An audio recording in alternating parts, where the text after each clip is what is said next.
Oh, yo. What's up, y'all? Welcome to the podcast with Tigmatic. And we are here. Hey, folks, I'm happy that y'all here. And like I told y'all, we were going to do something special for you guys today. And we have a very special guest. We have our vice president candidate. She is an author. She's a doctor. She's a professor out here, y'all. She is a teacher out here. She's telling you guys a lot. She's also for the people. She is an organizer for Black Lives Matter. She's also a real one out here. I got to watch her live yesterday, folks, and she was breaking down some things. And she is running for the highest office in the land. If y'all don't know what that is, that's the presidency with Dr. Cornel West. And this is the VP here, folks. So without further ado, I give you Melina Abdullah. Welcome to the podcast with Tigmatic. Thank you so much for having me. What an honor to be on with you. What a blessing to be on with you. Grateful to be in space with people who value organizing and liberation struggle. And I apologize for being in the car every week. Black Lives Matter Grassroots, which is the boots on the ground formation of Black Lives Matter. And I know we're going to talk about that more. We're the boots on the ground, not the we walk. I say we stand on front lines, not on red carpets, right? So every single Wednesday, we protest police associations, which are the fake unions as we move towards Labor Day. They are not actual unions. They don't represent working class people. They represent the police who protect white supremacy. And so every single week for 185 weeks now, we've protested here in Los Angeles. And so I'm coming from our Wednesday protest, which will still go for another hour. So I'm in the car headed home. My brother in struggle is driving, so I can be on safely. But I just want to make it clear why I'm not sitting in front of my computer is because we got to stay in these streets, whether they cover it or not. We got to make sure that we challenge the kind of power and corrupt power that police have. And if you were to watch what's happening nationally in terms of national politics, you would think police stopped killing Black people. But police have killed more Black people last year than any other year on record. And so we're not going to be quiet. We're not going to go home.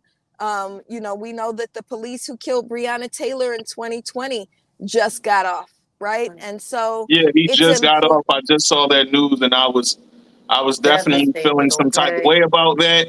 I'm not going to sit here and act as if like that was cool because it definitely wasn't. And how could this guy get away with that is the main thought of mine. It's crazy. Right. And I'm so glad that we get a chance to speak on this. More people need to tune into our Black leaders, okay? Ones that's working on y'all reparations and y'all being treated well. Like y'all really got to tune in and pay attention. Go ahead, Queen. That's right. People who want to stay up on what we're doing around that, please follow BLM Grassroots. BLM Grassroots. There's another kind of fake account that sounds like, that has many more followers, but we can go into that later. Our social medias were hijacked by a band of highly paid consultants. And so that one, don't follow that one. You want to follow the boots on the ground, which is BLM Grassroots. And so you'll hear about what's happening all around the country, including what's happening in terms of organizing for Breonna Taylor. So we're not done fighting in Breonna's name.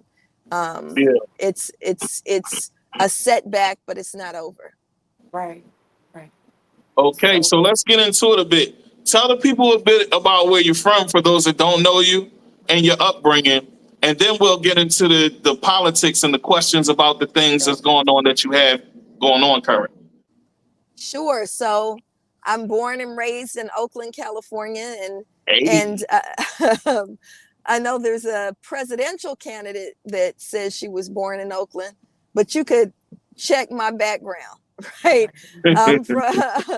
I went to public schools in Oakland and Berkeley, and was, came of age during the crack cocaine epidemic, which hit East Oakland, where I'm from. So I'm from, to be clear, the flatlands of Oakland. There's an Oakland Hills, and then there's the flatlands. I'm from an area that I still throw up from my hood, called The Funktown. hood. Y'all hear it, folks. She from the hood. Straight like Um, that. yes, I will always represent for Funktown. So, um, you know, crack cocaine hit my neighborhood really, really hard, and all of us were affected. So there was a time when I dropped out of regular high school, wound up being literally saved by Black Studies. I went to Berkeley High, which at the time was the only high school in the country with a Black Studies department. And, it planted seeds in me that encouraged me to, even though I didn't go to regular high school in the 11th grade, I went to uh, independent studies, which is they prep you for a GED rather than regular high school graduation. I was encouraged to go back to regular school and wound up going to Howard University, which saw something in me. And really, that's where I honed my intellectual tools as a major in African American studies. And grateful, grateful, grateful for HBCUs, for Howard in particular, the way in which the professors there saw something in me, and it didn't matter to them that I failed the diagnostic exam and was supposed to be remediated, and that the test said one thing. They saw in me a Black girl who had potential, and they nurtured that.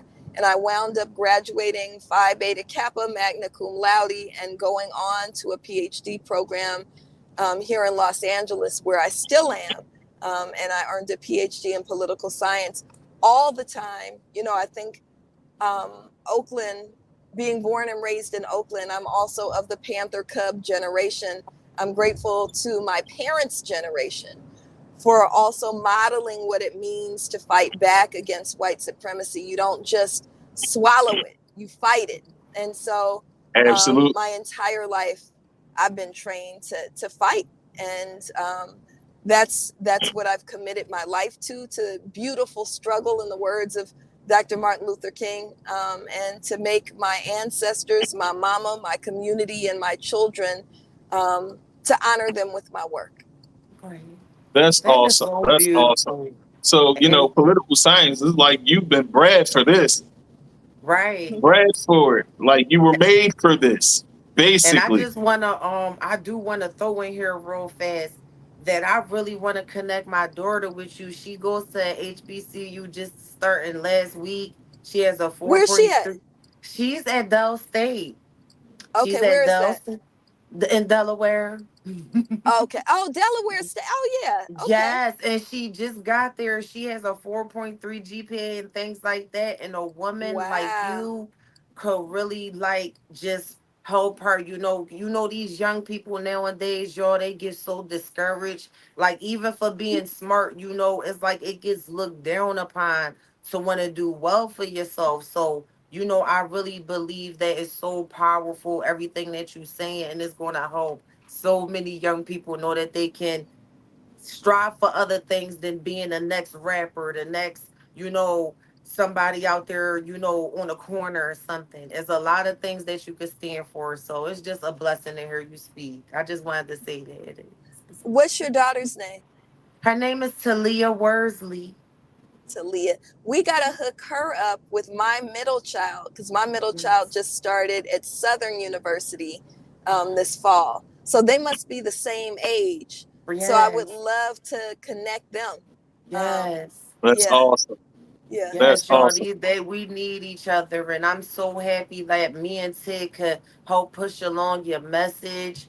Um, Dr. Absolutely. Cornell's message is so important, and anything that I can do, if it's just anything y'all doing, just sharing things, any of that, me and Tig are more than happy to just post all of y'all work and things like that.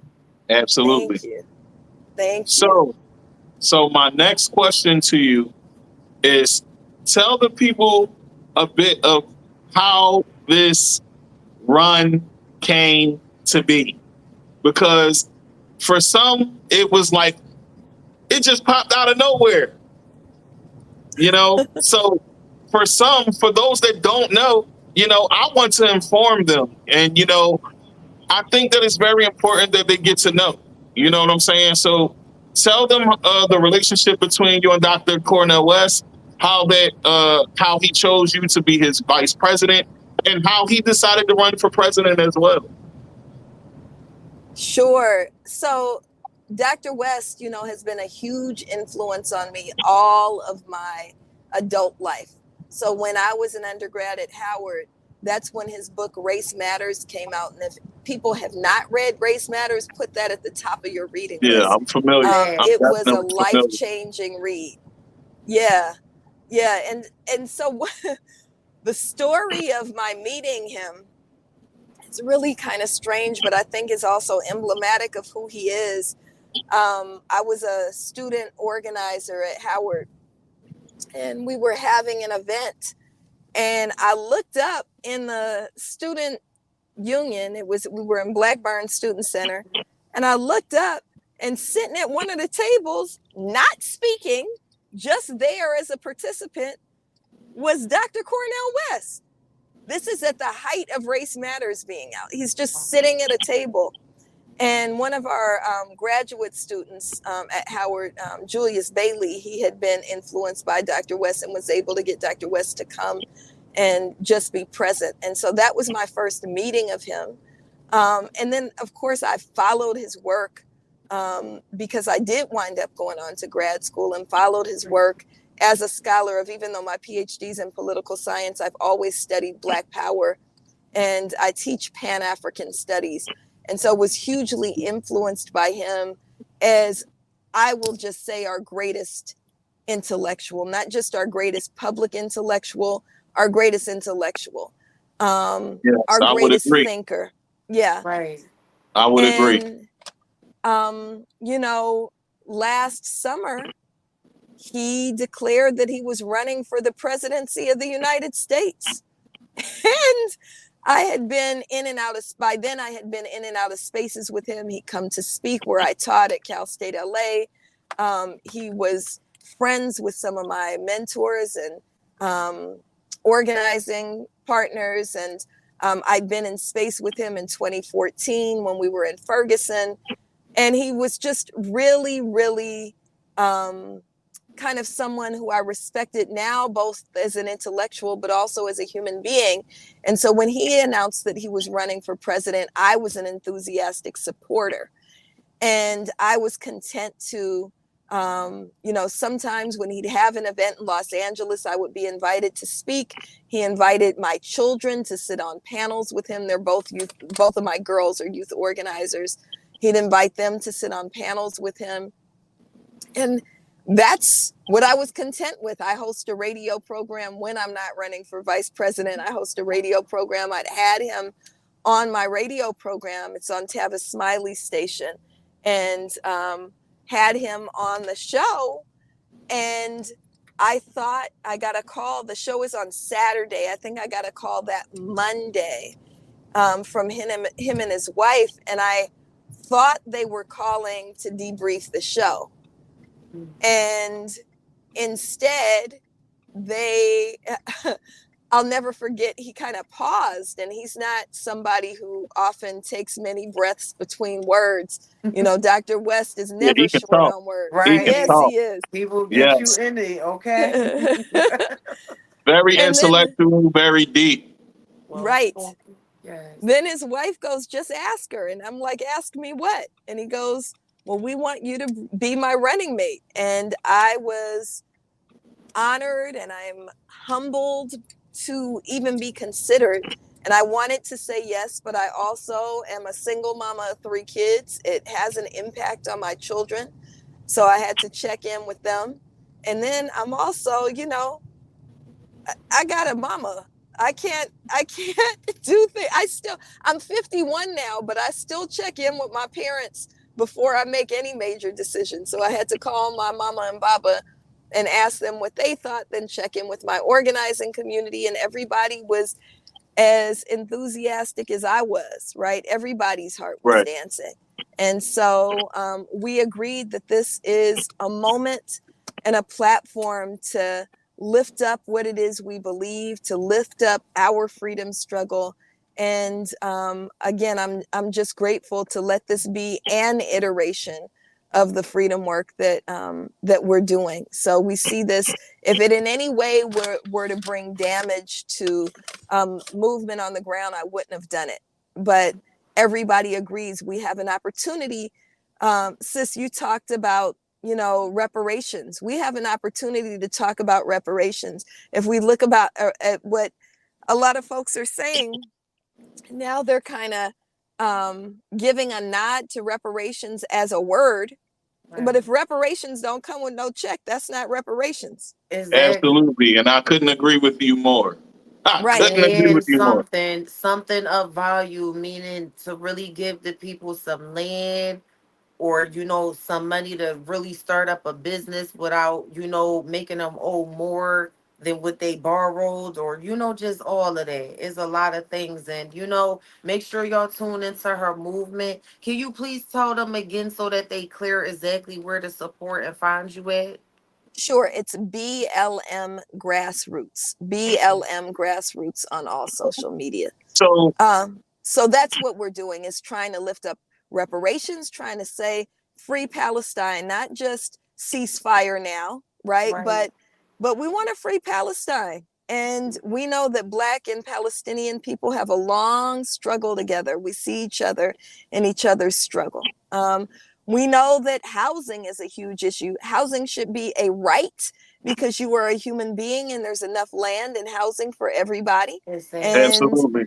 those are the things that we're lifting up. And there's many more that people can find on our website. Unlike Kamala Harris, we actually do have a platform, and they can find our policy pillars at cornellwest2024.com. That Oh, part. that's awesome. So Uh-huh. my question is, with Senate constantly striking these types of things down, right? How do you plan to devise a plan for this to work? Yeah, I mean, well, we have to remember the power of the presidency, right? So what you Absolutely. see often is people dodging responsibility. So, Absolutely. when I'm critiquing Kamala Harris, that doesn't mean that I'm not critical of Donald Trump. So I want to be clear that I know Donald Trump is the embodiment of evil. He is the devil incarnate. So, you And I know, believe that to be true. yes, absolutely. And we gotta And stand together. Y'all hear me? Y'all hear this Absolutely. queen? Let's stop playing around and just stop being okay with everything and really make decisions that's for the betterment of the people. Who you that's speak? right. Absolutely. So, a lot of people, a lot of the time, they usually say, oh, well, Trump gave me money and this and that. We hear it a lot from our people, right? Business was good when Trump was in office, this and that. There's a lot of that type of rhetoric going on heavily, right? So my question to you is, with the type of backing that he has, right? He has like a cult following. How do you plan to defeat Trump? Well, I mean, I think we got to encourage people to be courageous, right? One, Absolutely. Trump didn't give you nothing. That was your own money, right? That's your own money. He didn't give you nothing. He didn't go in his pocket and give you money, right? He Absolutely. stole way more than the crumbs that he spread out. So let's be very clear about that. Two, we can't ignore who Trump is as one of the most despicable racists that we've seen in our time, right? We can't forget what he did in terms of blocking Black tenants from his buildings, in terms of his treatment of Black employees. But the thing that I think illustrates his evil the most is the full page ad that he took out in the New York Times calling for the death Central, of the Black Central Park children, Five. Right. right? We And that's can't Right. forget that. disgusting. And he never apologized for it. He never said, oh, I was wrong, right? I know some of them. You know, this is Dr. Yusuf Salam was a 15-year-old boy. Thank God he's now city councilman for Harlem, right? Talk about a people's Amazing. victory, right? Yeah, Yes. yes. To go through so much turmoil to come out with a victory like that is definitely awesome. And I think that we need Yes. more people to show us in a better light.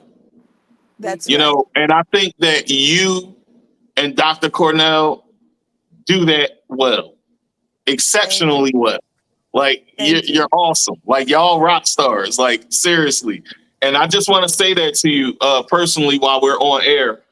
You know, like I told you before, I was excited to have you on the show. So what are some policies that you guys plan to come up with as a plan to clean up America? Let's talk about that a bit. So we put out what we would do in the first 30 days, in the first 90 days. But on day one, we would stop arming Israel. On day one, not another dollar to Israel. And let me say how that impacts Black people, because I know that now they're trying to shift us away. Black people were the strongest solidarity partners to Palestinians, right? We understood from the gate, from the Nakba 76 years ago, right? Black people understood what was happening.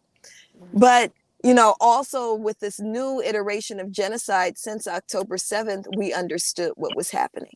We were always down with the Palestinians. And I think that they're trying to shift us away from that, saying, what's that have to do with Black people? Well, let me say that beyond Black people being the moral compass of this world, right? That you don't get to kill babies and we stand and be silent, right? We know that the actual number, the number of bodies that have been counted is 50,000 bodies in Palestine in the last 11 months. But most of the bodies can't be counted because they're under the rubble. So the estimate is 100,000 deaths at least. And so Black people are the moral compass of the world. We know that it's wrong. You don't get to kill children and human beings and just get away with it. But Absolutely. if you really need to say, well, what's in it for you, which has never been what we're about, but if we don't go there, let's go there. Let's say this, that we got to remember that budgets are zero-sum games.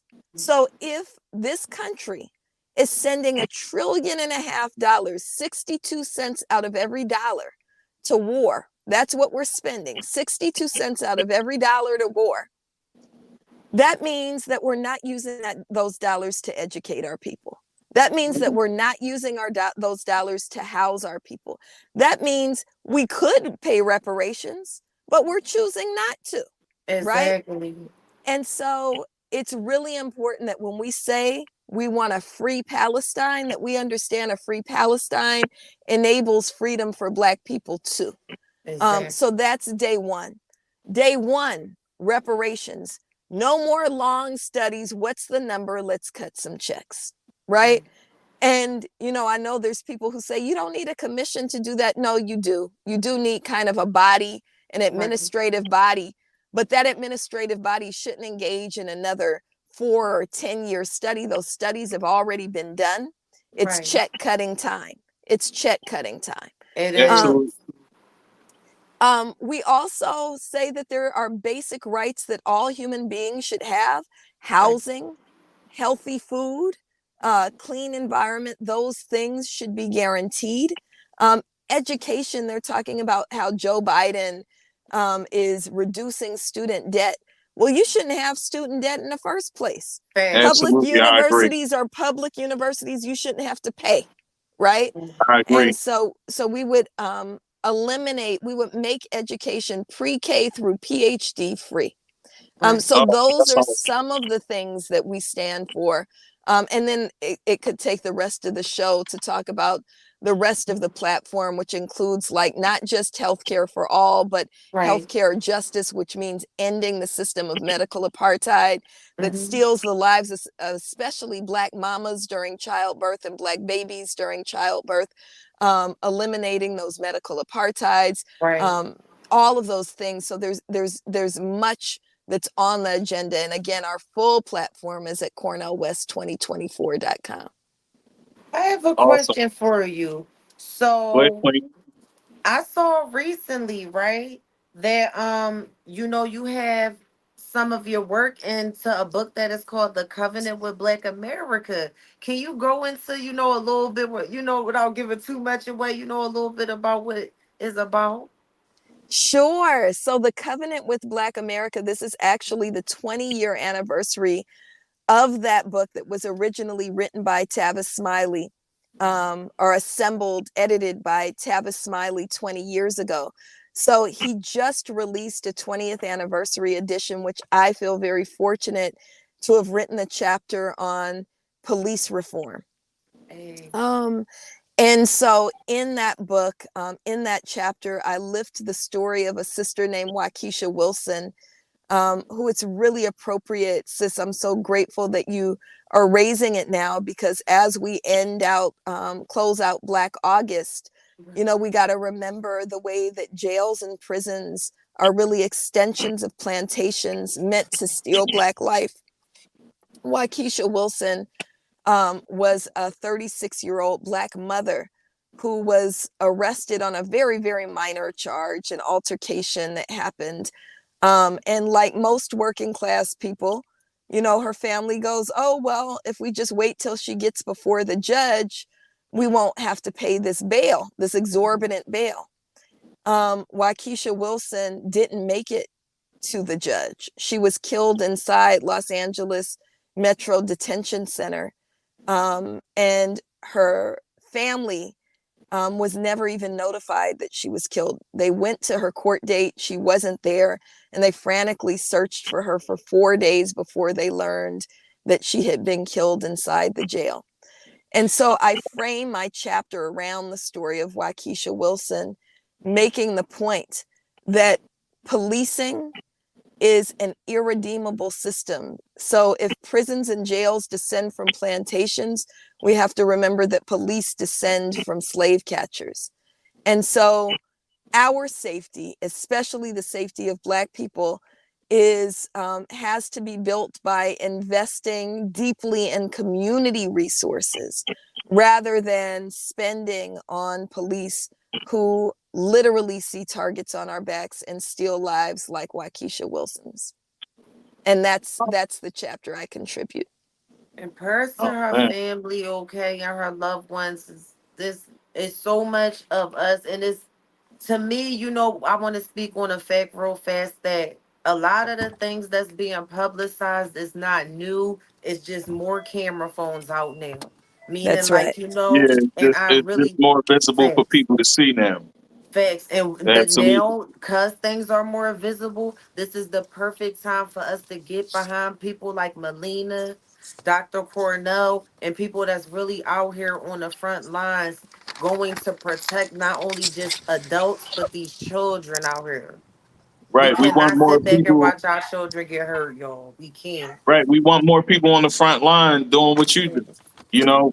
Um, and it's such a blessing to have you on to talk about these things, because a lot of us are ignorant to what's really going on out here.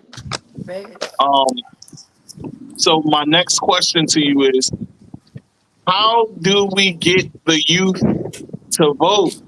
You know, so many of them are out here and they really just don't understand the power of the vote.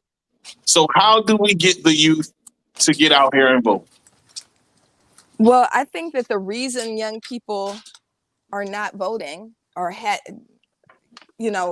been turned off from voting, is because we weren't giving them anyone to vote for, right? So if Right.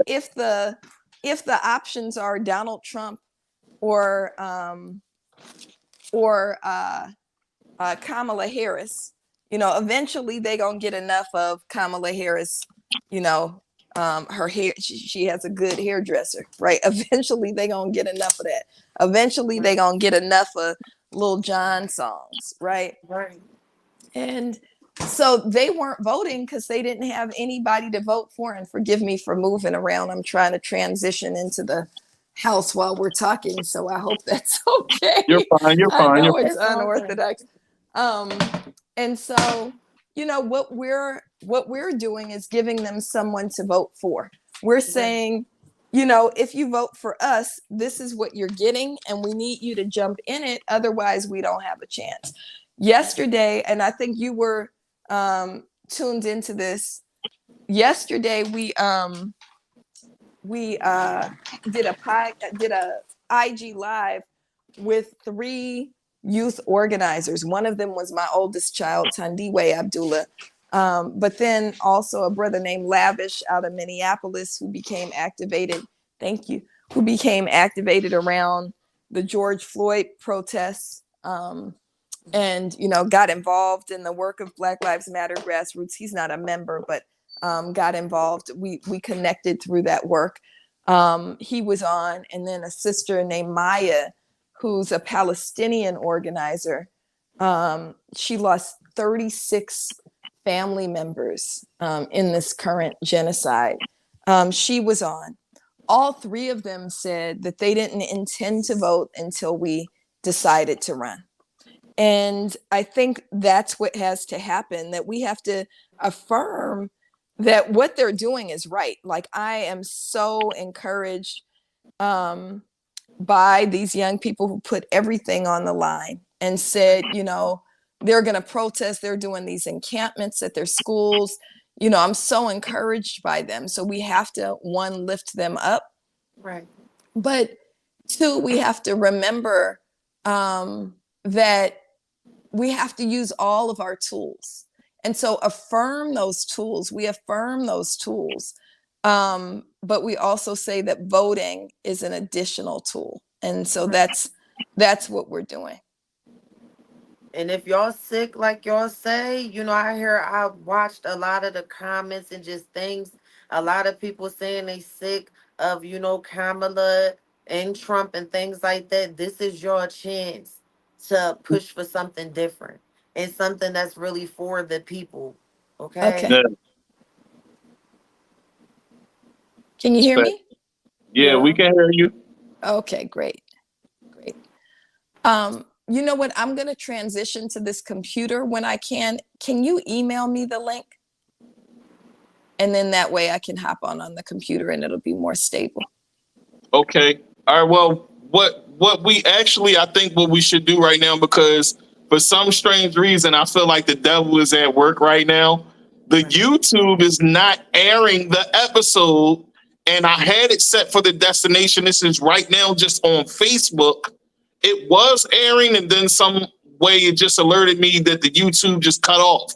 So that's because whatever's we're going talking on, about real matters, and sometimes that happens. right? So, and I That's think gonna be that a there might question be when we come YouTube back. trying to, you know, play with their little political games that they play with the owners of YouTube. Right.